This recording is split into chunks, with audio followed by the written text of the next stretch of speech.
Então, um deles pegou um pedacinho e comeu. E gostou. Aí os outros se revoltaram. Mas como? Não, espera aí, falou ele. Estava só querendo experimentar. Aí pegou outro pedaço de queijo e distribuiu para os outros. Todo mundo adorou esse queijo. Em poucas horas, comeram a igreja inteira.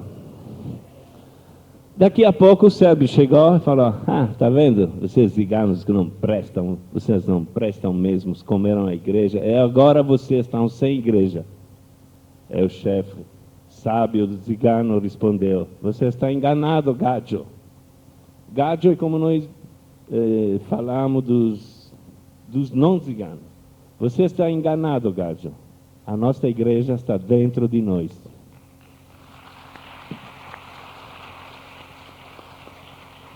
Ministro Paulo Alzira. Bem, sem dúvida alguma, uma grande oportunidade de diálogo, de entendimento e uma reflexão que eu deixaria aqui para todos nós, que eu acho muito importante quando nós falamos da religiosidade, da espiritualidade, da religião de forma geral, da maneira em que buscamos a nossa vivência ecumênica, fraterna. Um dos grandes obstáculos para esse entendimento é muitas vezes nós projetarmos Deus à imagem e semelhança de nós mesmos, né, dos seres humanos. Aí vemos Deus muitas vezes como um senhor bravo no céu, né? Alguns até se perguntam por que Deus agitou aí o mundo, provocando o tsunami, por que isto, né? Como se Deus fosse alguém sujeito a estar raivoso, a estar vaidoso, enfim, com os nossos defeitos. Que pensemos e meditemos na necessidade de vivermos nós a imagem de Deus. Eu acho que dessa maneira nós teremos a suplantação de todos os obstáculos que nos separam, mantendo e conservando a nossa diversidade, que é muito importante. Muito obrigado. Sheikh Abdul.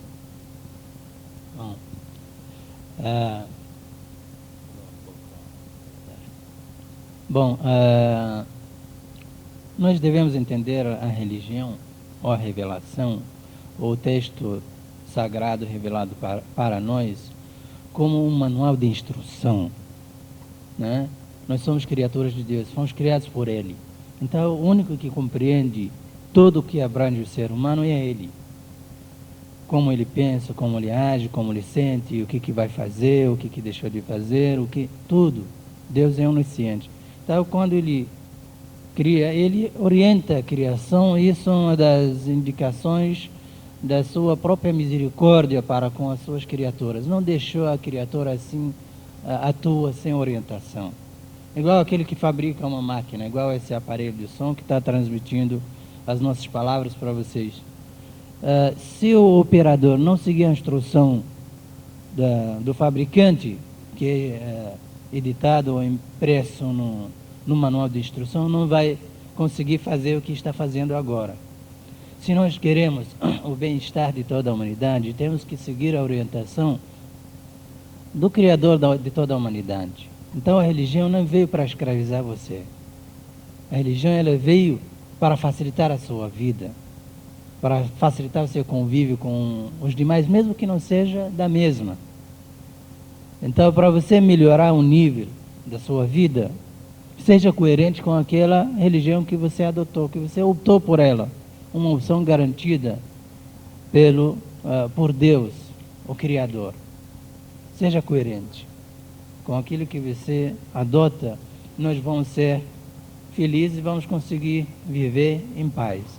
Eu sugiro uma sugestão para a direção desse evento, para que transformar a nova consciência para uma nova ação. É muito importante. Há 14 anos que esse evento maravilhoso está sendo realizado, uma necessidade maravilhosa, mas que precisamos transformar isso em tomada de decisões e ações em seguida. E creio que até os próprios organizadores, né, do evento estão pensando numa alternativa desse porto. Agradeço novamente a atenção e desejo paz para todos.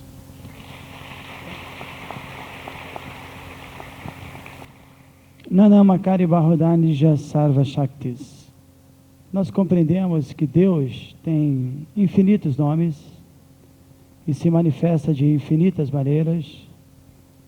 A mesma verdade expande seu brilho de formas diferentes, em lugares diferentes, evidentemente, em situações diferentes.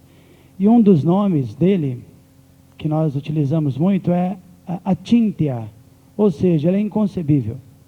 Como também foi dito aqui, ele é muito maior do que a gente pode imaginar. Ele é inconcebível. Nós somos almas infinitesimais. E ele é a alma infinita. Nós somos insignificantes, ele é todo poderoso. Nós somos limitados, ele é ilimitado.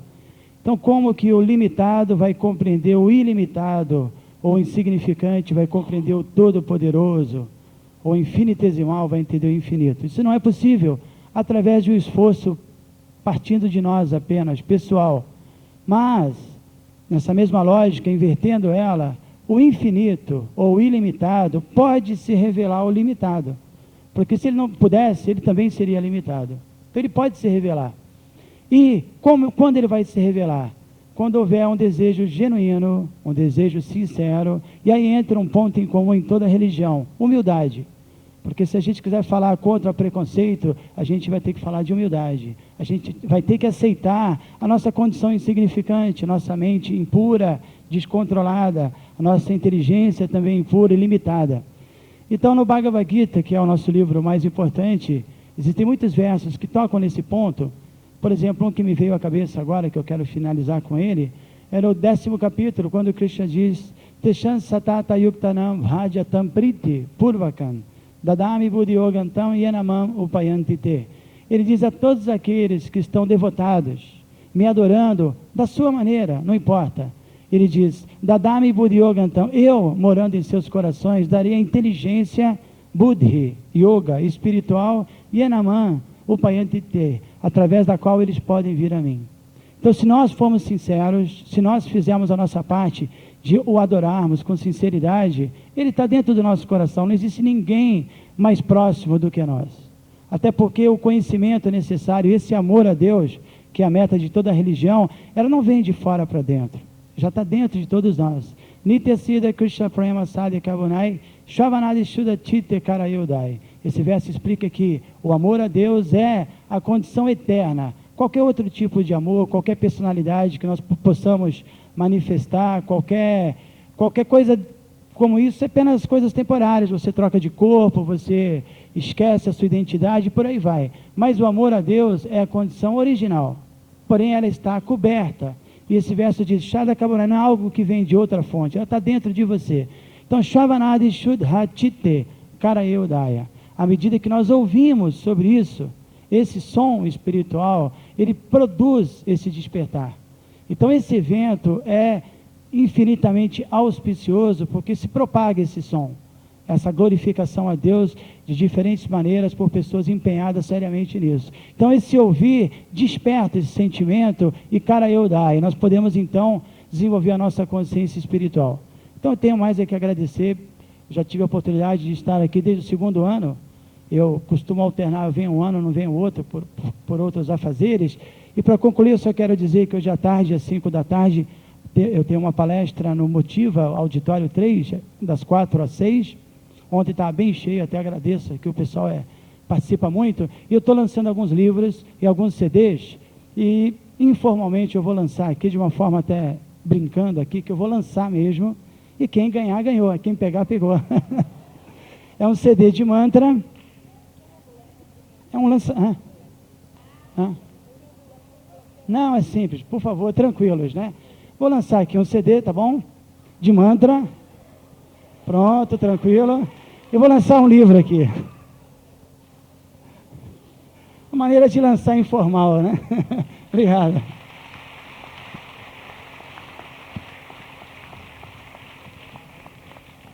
Swami, isso é um lançamento de livro mesmo, hein? Poxa vida, nem as editoras conhecem.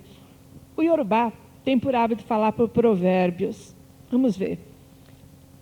Quando alguém é agredido, o que ele faz? Agride. Mas nós dizemos, 2 erros não fazem um acerto. Então é melhor manter a cabeça no lugar, defender sua ideia, falar aquilo que se pensa, com um sorriso, com gentileza, com um modo firme de ser. 2 erros não fazem um acerto, e principalmente, para censurar, não se imita. Se você imita o outro, sua censura não vale nada. Quando um pai e uma mãe brigam porque o filho é assim, é assim, é assim, todo homem deveria escolher muito bem a mulher com quem ele casa, porque ela vai dar filhos a ele, e os filhos vão ser o reflexo da família dela. Toda mulher deveria escolher muito bem o homem com quem ela casa, porque ela terá filhos dele, e os filhos serão reflexo da família dele. Então, a paternidade e a maternidade consciente é essencial para uma boa estirpe, é essencial para uma boa família. E há um ditado que fala assim: filho de cobra com jacaré não sai pomba-rola. Quando pai e mãe se queixam de seus filhos, vejam bem quem foi o pai e quem foi a mãe que deram para eles.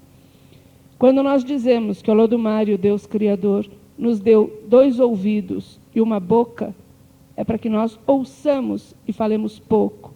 E tem um ditado que diz assim: o burro calado passa por sábio, e o sábio falando passa por burro. Então isso é algo para se ouvir e guardar no coração. E eu desejo a vocês axé, axé, auá, nós, xé, realizar. Axé não é dançar na boca da garrafa. Axé, nós realizamos. Axé, axé, axé. Muita paz.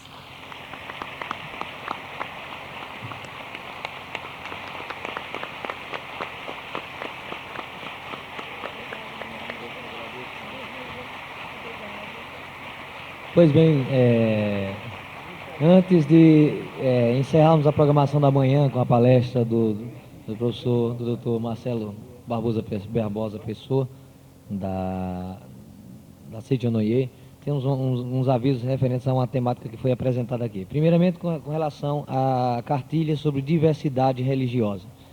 A cartilha de diversidade religiosa vocês podem baixar o texto específico dela no seguinte site: www.sedh.gov.br www.sedh.gov.br, que foi o SEDH é da Secretaria Especial de Direitos Humanos, que é vinculado ao Ministério da Justiça, e vocês podem encontrar o texto dessa cartilha. Pois bem, para um último aviso, o grupo Zeladoria do Planeta promoveu agora pela manhã, de 8 às 9 horas, a limpeza dos arredores aqui do Teatro Municipal. E como as vassouras foram confeccionadas pelos irmãos do lixão, aqui da associação que congrega o pessoal do lixão aqui de Campina Grande, com material reciclável, quem quiser contribuir com esta associação, quiser contribuir comprando uma das vassouras, o preço é R$2, está na banca de livros daqui da Nova Consciência. Pois bem, chamamos a organização Nova Consciência, a Prefeitura Municipal, que está realizando o 14º Encontro para a Nova Consciência, tem a honra de convidar a este púlpito, ele que pela primeira vez participa como palestrante do evento Nova Consciência, em nome da Seitonoye, que proferirá a palestra tendo como tema Seitonoye, o caminho da paz pela fé. Ele que também é presidente da Associação de Jovens da Seitonoye aqui de Campina Grande, o Dr. Marcelo Barbosa Pessoa.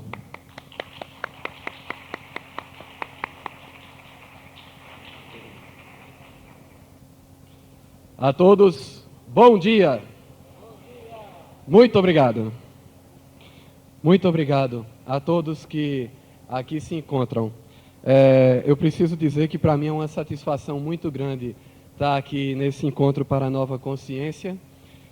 Depois de participar tantos anos aí onde vocês estão, como espectador, de repente estar aqui do lado de cá, nossa, é uma grande honra, uma grande responsabilidade, me sinto muito honrado e feliz. Muito obrigado. Principalmente por fazer parte desse encontro, que tem muito a ver com o que a Seitonoye acredita. tem muito a ver com um dos preceitos que a Seichonoye defende com mais veemência, que é a identidade de todas as religiões em sua origem. Né? Mas, assim, todos aqui conhecem a Seichonoye? Né? Bom, para quem não conhece, vou explanar, assim, brevemente, em linhas gerais, do que se trata. A Seichonoye, ela é uma filosofia de vida de caráter moral e religioso, originária no Japão, no ano de 1930, através do professor Masaharu Taniguchi, que foi o seu iniciador. Ela não se trata de uma religião e também não se trata de uma seita. Apesar do nome Seichonoye, as pessoas às vezes aportuguesam o nome, né? E é uma seita. Não é uma seita. Porque ela, primeiramente, ela é não sectárica. Ou seja, ela não exige que os adeptos abandonem as suas religiões de origem.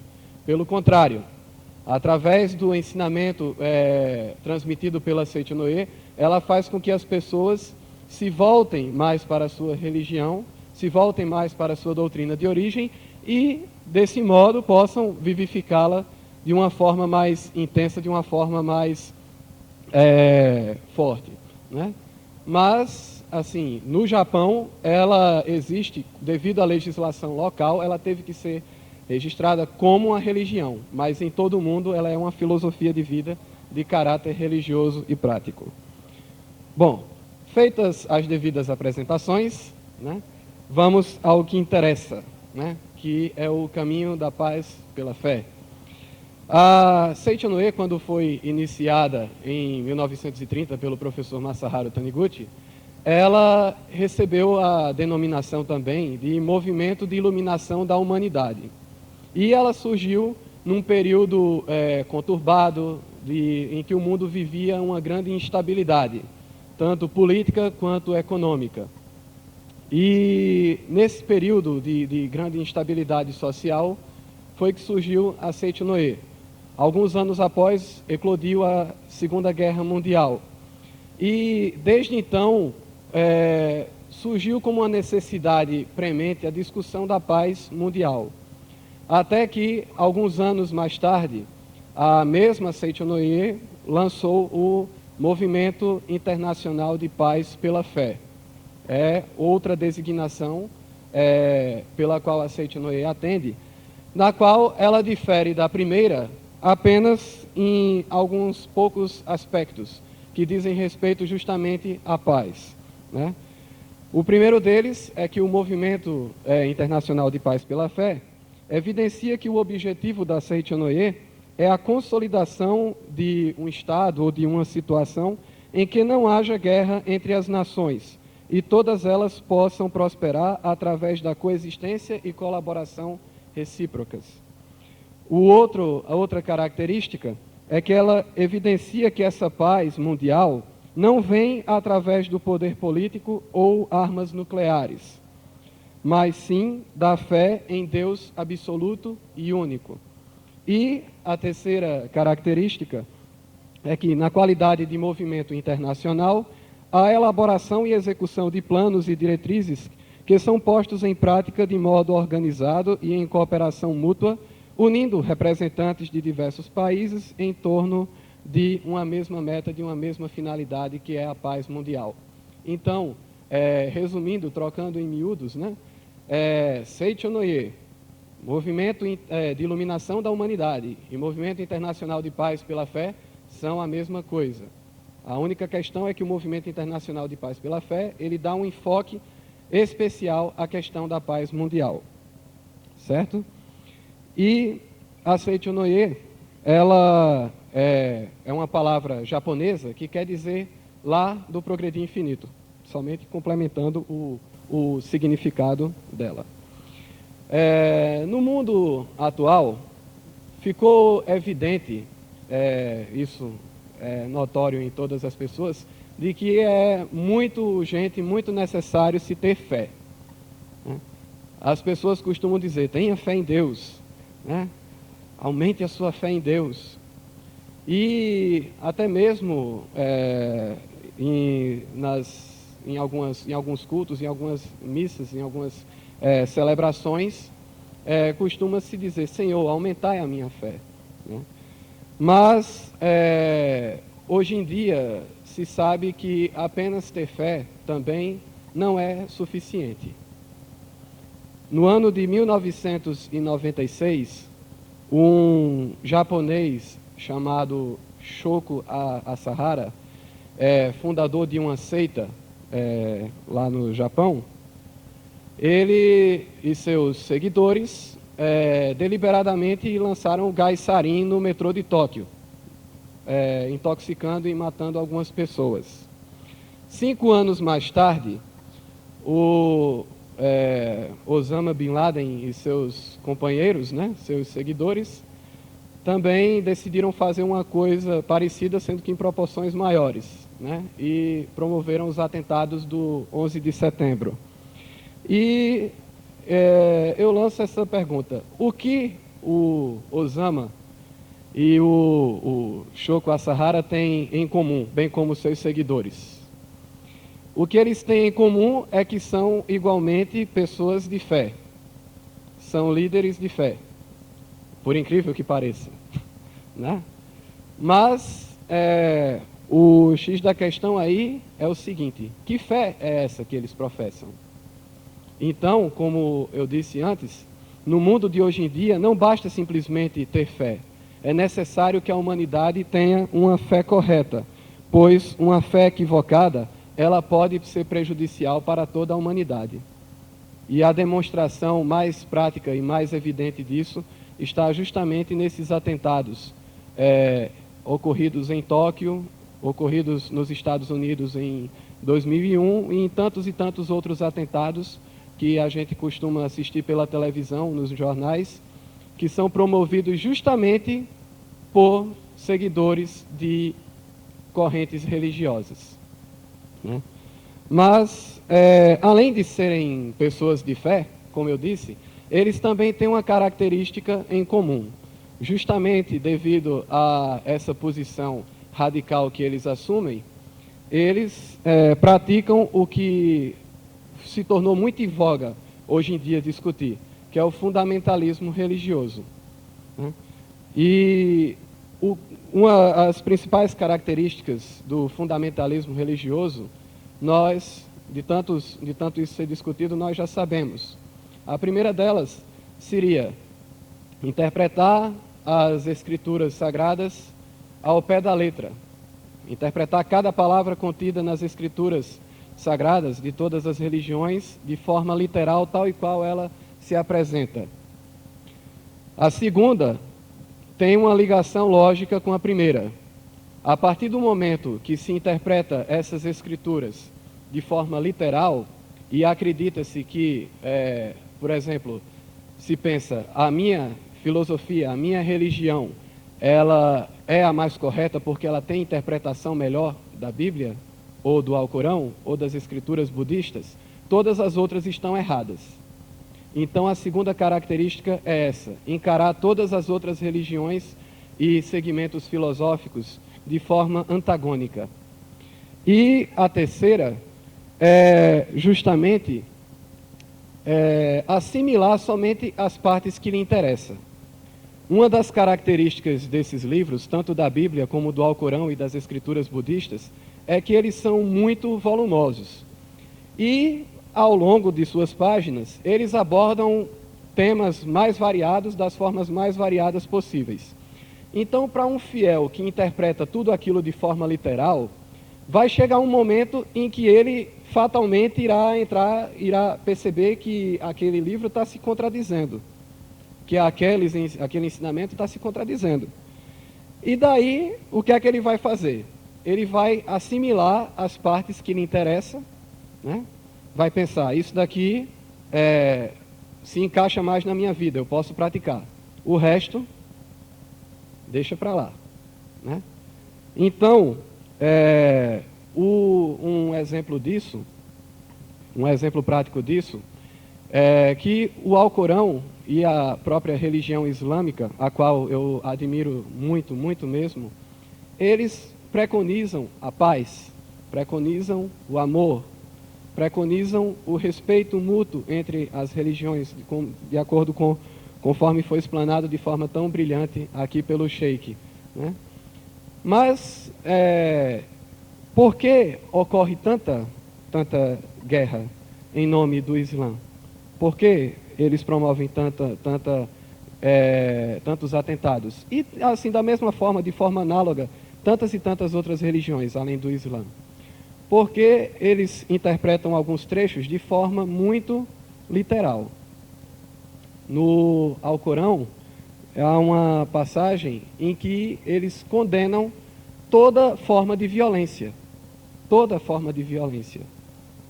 E no mesmo Alcorão, cita uma passagem, quando Maomé estava sofrendo a perseguição dele, em que supostamente Deus ensinaria os fiéis a como guerrear, né? Mas isso era uma coisa aplicada ao contexto do momento. As pessoas têm a tendência de interpretar as escrituras sagradas, ou mesmo, assim, por assim dizer, a própria Bíblia, né, como sendo um livro 100% escrito por Deus. E eles se esquecem que a Bíblia, ela foi escrita por homens. Homens como eu, homens como vocês, homens e mulheres, né? Muito obrigado. E esses homens, eles tiveram inspiração divina para escrever todos os livros.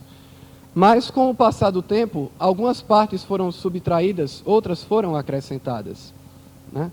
E essa é a explicação que o professor Masaharu Taniguchi dá para o porquê de algumas religiões hoje em dia não promoverem tantos milagres quanto ocorriam nos tempos de Buda e nos tempos de Cristo. Por que isso acontece? Justamente porque houve, paulatinamente, um distanciamento do ensinamento original. Não se sabe por que motivos, não se sabe por que ideologias, mas houve esse distanciamento. Então, é muito importante, para se constituir o caminho da paz pela fé, é muito importante se ter em mente que não se deve valorizar rótulos, não se deve se apegar a rótulos ou nomenclaturas de religiões. O mais importante nessas horas é se ater à verdade que move todas essas religiões. A própria Seicho Noye, ela, nos seus livros, nas suas escrituras, ela promove uma mescla entre o cristianismo, o budismo e o shintoísmo. Ela já é ecumênica em sua essência. Daí o porquê de eu dizer que esse encontro tem tudo a ver com a filosofia preconizada pela Seicho Noye, né? Então, o mestre, ele explica que os livros e escrituras sagradas, eles expressam total ou parcialmente a verdade, mas eles não representam, não são a verdade em si. É muito importante que nós reverenciemos em nossas religiões de origem a Bíblia, que nós reverenciemos o Alcorão, que nós reverenciemos as escrituras budistas de acordo com os seus ensinamentos. É muito importante isso. A Seicho Noye afirma que é muito importante reverenciá-los, mas também, de forma análoga, é muito importante que nós tenhamos em mente que aquele livro, ele não é a verdade em si. Ele representa a verdade. Tal como uma fotografia ou um desenho de uma pessoa, ela não representa, não é a pessoa em si. É uma representação. Por isso que nós guardamos nos nossos lares fotos de entes queridos que já partiram para o mundo espiritual. Nós sabemos que aquela fotografia não é o ente em si, não é a pessoa em si, mas nós demonstramos carinho por aquelas recordações, porque elas representam a pessoa enquanto ela aqui vivia entre nós. Da mesma forma, tem o significado das Escrituras Sagradas com relação à verdade em si. Mas o que é a tal verdade? De uma forma análoga, neste livro, A Filosofia da Verdade que Gera Milagres, de autoria, volume 1, de autoria do mestre Masaharu Taniguchi, ele faz uma comparação bastante interessante, que a verdade, tal como nós a conhecemos, verdade com V maiúscula explanada de uma forma tão brilhante por essa frase aí da Sociedade Teosófica, não há religião superior à verdade, né? Imaginem essa verdade como um líquido semelhante à água, incolor, inodoro e insípido.